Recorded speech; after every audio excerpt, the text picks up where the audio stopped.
नमस्कार, knocking-news.com में आपका स्वागत है। मैं हूं गिरिजेश वशिष्ठ। अमेरिका के राष्ट्रपति डोनाल्ड ट्रंप पे हम कम से कम एक साल से जो बात कह रहे हैं, आज उसकी एक तरह से देखा जाए तो पुष्टि हो गई है। यूरोप के टॉप के नेता डोनाल्ड ट्रंप को उसी नज़र से देखते हैं जिस नज़र से हमने आपको बताया था।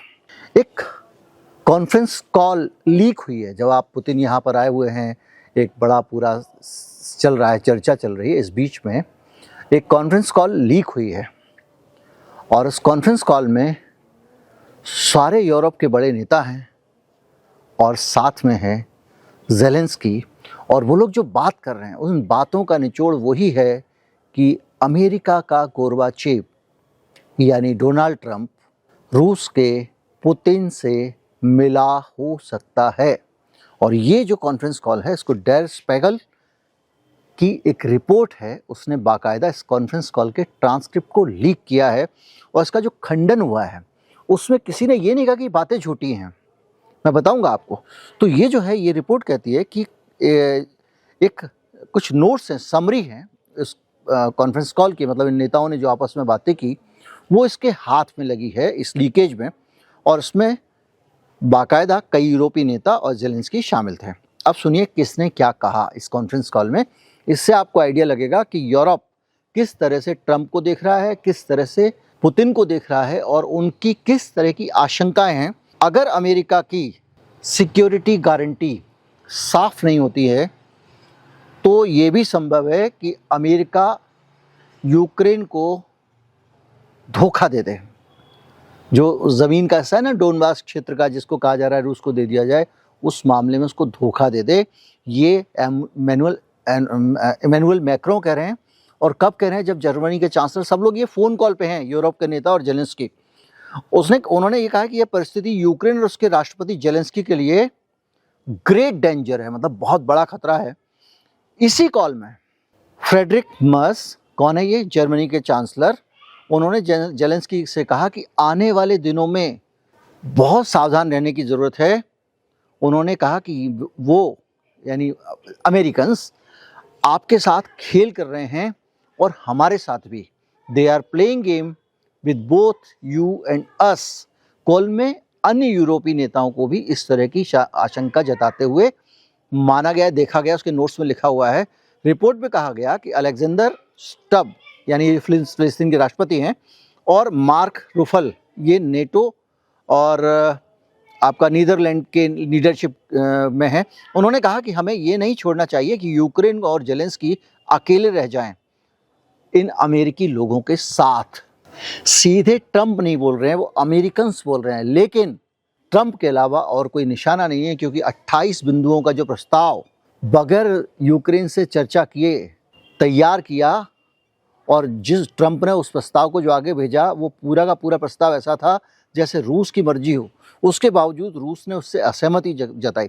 तो वो जताना अलग बात है, कुछ कहीं तो मन भावे मुंडी लाभा होता है। लेकिन कुल मिला के रिपोर्ट में कहा गया है कि नेताओं ने भरोसा जताया कि अगर शांति वार्ता हो रही है तो उसकी शर्तें, और ख़ास तौर पर ज़मीन का समझौता कौन सी किसके पास रहेगी, और सिक्योरिटी गारंटी, जब तक ये बहुत स्पष्ट नहीं हो, ट्रंप पे भरोसा मत करना। मैं आपको एक उदाहरण दे रहा हूँ। ट्रंप ने अफ़गानिस्तान के साथ कैसे धोखा दिया, आपको अगर मेरे पुराने वीडियो मिले हों तो निकाल के देख लीजिएगा। उसने अफ़गान लोगों को कहा था कि हम आपको संयुक्त राष्ट्र में मान्यता दिलाएंगे। तालिबान को कहा था, तालिबान को कहा कि हम आपके जो पैसे बैंक अकाउंट में दुनिया भर में फंसे हुए वो निकलवाने में मदद करेंगे। ये सब लिखित में है दोहा अकॉर्ड में। और उसने कुछ भी नहीं किया, तालिबान को छोड़ दिया। अमेरिका अफ़गानिस्तान का पूरा पैसा अभी भी दबा कर बैठे हुए हैं लोग। और ये निष्कर्ष इस कॉल का कि अमेरिका को लेकर जो लोग हैं वो बाकायदा ये मान रहे हैं, यूरोप के लीडर और ज़ेलेंस्की, कि ट्रंप पुतिन के साथ मिलकर धोखा दे सकता है। अब आप समझिएगा, ट्रंप और पुतिन की यारी और ट्रंप का एक पूरा गोरबाचेव वाला रोल, वो इस चीज़ से स्पष्ट हो रहा है। लेकिन अभी इस रिपोर्ट की, इस वीडियो की शुरुआत हो रही है, आगे समझिए। और इसमें जो दबाव आया है, इस जवाब आया है, उसमें मैक्रों के कार्यालय ने कहा कि हम इन कोट्स को खारिज करते हैं कि ये एज इट इज़ जो लिखा है ये शब्द नहीं है, जैसे शब्दों के प्रयोग में दिखाया है वो उनके रिकॉर्ड में नहीं है। यानी कुछ है लेकिन एग्जैक्ट नहीं है, एक घुमा फिरा के खंडन है जो हाँ भी हो सकता है, ना भी हो सकता है। जर्मनी के चांसलर का जो कार्यालय है, चांसलरी वहाँ की, उसने भी मीडिया रिपोर्ट में गोपनीय बातचीत होने का कारण टिप्पणी करने से इनकार कर दिया। यानी इन्होंने भी ये नहीं कहा, उन्होंने कहा हम कुछ बोलेंगे नहीं, नो कमेंट। इसके अलावा यूक्रेन की ओर से भी कहा गया है ये प्रोवोकेशनल है और इस पे हम प्रतिक्रिया नहीं देते हैं। मतलब कुल मिला के किसी ने ये नहीं कहा कि ये जो ट्रांसक्रिप्ट है उसके वो गलत हैं। तो अगर आप इसको देखें तो ये रिपोर्ट बहुत महत्वपूर्ण है, और सबसे ज़्यादा महत्वपूर्ण इसलिए कि मैंने कहा अफ़गानिस्तान नहीं, इन्होंने, मुझे ऐसा लगता है कि इन्होंने एक समझौता कर लिया है कि भाई यूक्रेन तू ले ले और तू उसके गाज़ा के मामले में टांग मत अड़ाना। गाज़ा को लेके समझौता कराया, सारी बात हुई, और अब क्या किया इन्होंने, उस समझौते को आधा कुछ मांगे करके लटका दिया, बंदूकों को छुड़वा लिया। वीडियो निकाल के देख लेना, यही कहा था मैंने आपको। और छुड़वाने के बाद में आज 400 लोग मारे इन्होंने। जिस हमास के लोगों को ये मान्यता देने की बात कर रहे थे, कह रहे हम आपको बाहर चले जाओ, हथियार डाल दो बस, उसके 400 लोग मारे हैं। यानी तुमको जो करना है वहाँ करो, तुमको जो करना है वो यूक्रेन में करो, बाकी को हम संभाल लेंगे, इस तरह का मामला है। और ये जो है अपने आप में बताता है, क्योंकि डोनाल्ड ट्रंप का जो पूरा खेल रहा है, मैंने बताया 28 पॉइंट का प्रोग्राम था, वो ज़्यादा से ज़्यादा वो पूरा था वो रूस के फ़ायदे में था। इसी तरह से शांति योजना में जो परंपरागत अमेरिका की पूरी विदेश नीतियाँ थी उनको एक तरफ रख दिया गया था। बहुत सारी चीज़ें थी जो अपने आप में कहती हैं कि डोनाल्ड ट्रंप और पुतिन मिलकर खेल रहे हैं, खुलकर खेल रहे हैं। और मैं आपको बताऊं कि ये चीज़ें जो हैं वो बड़ी सारी की सारी दिखाई देती हैं। मैं आपको एक एग्जांपल देता हूं, उदाहरण देता हूं, किस तरह से ये लोग दोनों मिलकर खेलते रहे।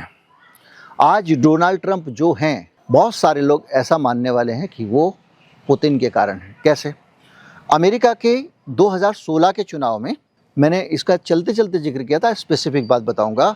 अमेरिका की इंटेलिजेंस कम्युनिटी, यानी जो टॉप की इंटेलिजेंस एजेंसीज हैं, जैसे NSA, national security adviser, CIA और FBI ने एक मत होकर ये रिपोर्ट दी थी कि 2016 के चुनाव में पुतिन ने ट्रंप को अमेरिका का राष्ट्रपति बनाने के लिए चुनावों में साइबर अभियान चलाया और दुष्प्रचार अभियान चलाया। यानी ट्रंप राष्ट्रपति बने तो उसमें पुतिन का रोल था। सोचिए, रूस अमेरिका का राष्ट्रपति तय कर रहा है और ट्रंप ने बार बार इस पर शक जताया और कहा कि हो सकता है रूस ना हो। और ये अमेरिकी एजेंसियां के लिए सामान्य, तो आप जानते हैं कि CIA दुनिया की कितनी खतरनाक एजेंसी है, जिसपे अमेरिका इंदिरा गांधी की हत्या करवा देने का आरोप हो। तो आप सोचिए, इसके ठीक बाद में 2018 में जो सबसे विवादित चीज़ आई है वो ये आई कि फिनलैंड में हेलसिंकी में ट्रंप और पुतिन की एक मीटिंग होती है। इस मीटिंग में, प्रेस कॉन्फ्रेंस में, ट्रंप ने खुलकर कहा कि चुनाव में दखलंदाजी पर उन्हें इंटेलिजेंस एजेंसियों से ज़्यादा पुतिन पर भरोसा है। अमेरिका के हिसाब से एक हिस्टोरिकल डे था, ऐतिहासिक पल था, और राजनीतिक विश्लेषकों ने ये माना कि अमेरिका का राष्ट्रपति जासूसी के मामले में जो कोई दूसरा देश आपके चुनाव में दखलंदाजी दे रहा है, राष्ट्रपति उसका बचाव कर रहा है। यानी सीधे सीधे ट्रंप ने अपनी तीनों टॉप की सुरक्षा एजेंसियों को धत्ता बताकर रूस का साथ दिया। ट्रंप की रूस हितैषी नीतियाँ, जिनके कारण बहुत ज़्यादा संदेह बढ़ा है, वो क्या है? नेटो पर लगातार हमले करना। नेटो अमेरिका की अकेली ताकत है। कई बार कहा नेटो बेकार है, और रूस की जो एक लॉन्ग स्टैंडिंग उसकी रणनीति, जो हमेशा से वो कहता रहा है, क्या कहता रहा है? वो कह रहा है हमने वार्सा संधि खत्म की, आप भी नेटो खत्म करो। क्योंकि नेटो बना था सोवियत संघ से खतरे से बचने के लिए, सोवियत संघ अब नहीं रहा, तो ये जो है नेटो को खत्म करने को तैयार नहीं है, बल्कि बढ़ाते जा रहे हैं। ये अमेरिका की एक बेईमानी है, इसमें कोई शक नहीं है। तो अब जो है, जो रूस की लाइन थी उसको ट्रंप भी कह रहा है, और ये अपने आप में एक बड़ा सवाल है। और ये रूस की जो लंबे समय से एक रणनीति चली आ रही थी, ये उसकी लाइन पे है। जर्मनी, फ्रांस वगैरह पर भी ट्रंप के कठोर बयान जो है वो उसने माना कि ये सीधे सीधे रूस को लाभ पहुंचाने वाले हैं। इसी तरह से मुलर इन्वेस्टिगेशन, अब ये क्या है? 2017 से 19 के बीच में एक कानूनी जांच हुई अमेरिका में। मैं आपको सारे प्रमाण दे रहा हूँ कहाँ से ट्रंप पे सवाल उठता है। 2 साल चली। FBI के स्पेशल जो काउंसिल था, जो वकील था, यानी FBI यानी फेडरल इन्वेस्टिगेटिव एजेंसी है वहाँ की, उसने कहा कि रूस ने चुनाव में दखल दिया। हाँ, मुलर कमीशन ने कहा। इसके अलावा ट्रंप या उनके कैंप के खिलाफ क्रिमिनल कॉन्स्पिरेसी साबित हुई? नहीं हुई। ये तो साबित हो गया कि रूस ने दखल दिया, लेकिन क्या ट्रंप ने कुछ किया? ये अभी तक साबित नहीं हुआ है। लेकिन रिपोर्ट में ये भी कहा गया कि ट्रंप टीम और रूसी व्यक्तियों के बीच में कई संदिग्ध संपर्क हुए थे, यानी ट्रंप की टीम रूसी लोगों के साथ में टच में थी, लेकिन इन्होंने ये साजिश रची, ये इसके लिए उन्होंने ना कहा। ट्रंप ने जांच में बाधा डालने की कोशिश की, ये भी मुलर कमीशन कह रहा है, और इस पर 10 संभावित उदाहरण दिएगा। यानी सीधी सी बात यह है कि कानूनी रूप से सिद्ध भले ही ना हुआ हो, लेकिन ट्रंप और रूस संपर्क में थे। पुतिन की भाषा में ट्रंप की टिप्पणियां, आप इससे अंदाज़ा लगाएं कि ट्रंप जो कुछ बोल रहा है वो पुतिन की भाषा बोल रहा है। जैसे कि अमेरिका के बारे में वो रूस के बारे में बोल रहा है कि अगर मैं राष्ट्रपति होता तो ये रूस और यूक्रेन का युद्ध ही नहीं होता। ये बात हम भी मानते हैं कि कहीं ना कहीं ये बदमाशी हुई है, लेकिन इस बदमाशी के पीछे की कहानी ये है कि ये बात तो पुतिन भी बोल रहे हैं कि भाई यहाँ पर जितना युद्ध हुआ उसके पीछे अगर कोई जिम्मेदार है तो अमेरिका है, क्योंकि अमेरिका और यूरोप ने यूक्रेन को भड़काया। तो अगर आप ये कह रहे हो कि मैं होता अगर सत्ता में तो युद्ध नहीं होता, इसका मतलब आप इस बात को स्वीकार कर रहे हो। तो और इसके अलावा उनका कहना है अमेरिका को रूस जैसे ताकतवर देशों के साथ दोस्ती करनी चाहिए, अमेरिका की चिरंतन जो विदेश नीति थी उसके उलट। तो यानी ये सीधे सीधी चीज़ें कई संकेत दे रही हैं। इसके अलावा 2016 में ये खुलासा भी हुआ था कि ट्रंप ऑर्गेनाइजेशन ने मॉस्को में ट्रंप टावर बनाने की कोशिश की थी। ये प्रयास चुनाव अभियान के दौरान भी चलता रहा, यानी जब ये चुनाव लड़ा था पिछला वाला तो वहाँ सेटिंग भी चल रही थी। कानूनी स्तर पर इसे अपराध नहीं माना जा सकता, लेकिन नैतिक राजनीतिक सवाल उठ रहे हैं। यूक्रेन युद्ध के दौर में ट्रंप की भाषा लगातार फिर वही पुतिन के पक्ष में दिखती है। पुतिन को 24 घंटे में समझौते पर ला सकता हूँ, ये दावा करना।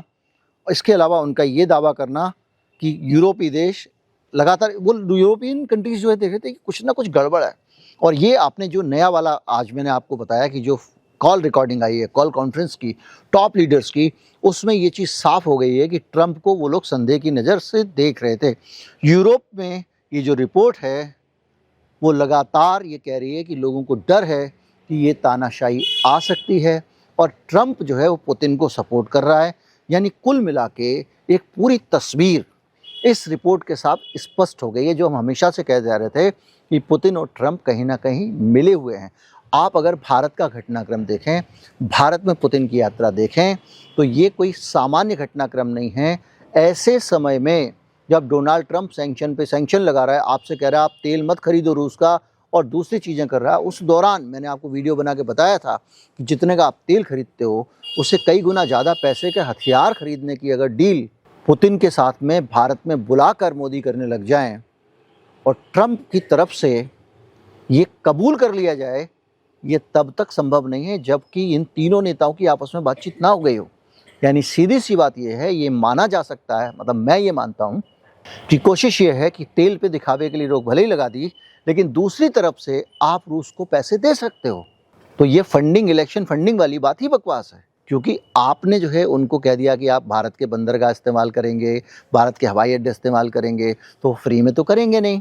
भारत को हथियार देंगे तो फ्री में तो देंगे नहीं, यानी उनको भारत पैसे देगा, और जब भारत उनको पैसे देगा या गोल्ड देगा, जो भी देगा, तो ये सिचुएशन साफ साफ कहती है कि इस यात्रा के दौरान ट्रंप का रिएक्शन भी कहीं ना कहीं ये संदेह पैदा करता है कि ट्रंप और पुतिन मिले हुए हैं। जो भी हो, इनके मिले हुए हो, दुश्मन हो, लेकिन दुनिया में अगर शांति हो, जैसे कि सोवियत संघ की रणनीति थी कि दुनिया में शांति कायम करा दो, ना युद्ध होगा ना अमेरिका के हथियार बिकेंगे, और जब अमेरिका के हथियार नहीं बिकेंगे तो अमेरिका अपने आप बर्बाद हो जाएगा। और उसने पूरी दुनिया में युद्ध खत्म करने की कोशिश की, लेकिन अब इस दोस्ती से क्या युद्ध खत्म होगा? नहीं होगा। मुझे ऐसा लगता है मिलके खेलेंगे, जैसे मैंने अभी आपको बताया कि भैया मैं उस पर कब्जा कर लेता हूँ गाज़ा पे, तुम कुछ मत बोलना, और तुम यूक्रेन पे कब्जा कर लो, मैं कुछ नहीं बोलूँगा। उम्मीद करता हूँ ये पूरी सिचुएशन जो है, जो एनालिसिस है विदेश नीति पे, मेरा आपको पसंद आया होगा। नमस्कार, जय हिंद।